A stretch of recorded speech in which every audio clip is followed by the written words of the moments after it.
நீங்க செய்யற செயல் எல்லாமே தோல்வியில போய் முடியுதா? அப்போ இந்த வீடியோ கண்டிப்பா உங்களுக்காக தான். ஒரு மகனும் ஒரு அம்மாவும் உட்காந்துருக்காங்க. திடீர்னு அந்த வீட்டுல வந்து கரண்ட் கட் ஆயிருது.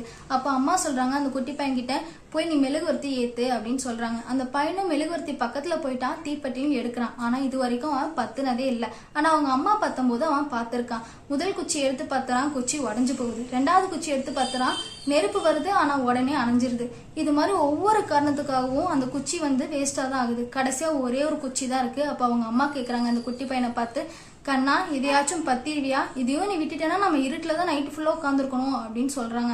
அப்போ அந்த பையன், அம்மா நான் முயற்சி பண்றேன் அப்படின்னு சொல்லிட்டு அந்த தீக்குச்சியை பத்தரா மெழுகுவர்த்தியும் ஏத்திடுறான். அப்போ அவங்க அம்மா கூப்பிட்டு கேக்குறாங்க, எப்படி நீ கடைசி குச்சியில மட்டும் மெழுகை ஏத்துன? இதே மாதிரிதான் வாழ்க்கையில உனக்கு ஒரு வாய்ப்பு வரும்போது இது போனா என்ன அடுத்தது இருக்கே அப்படின்னு நினைக்க கூடாது.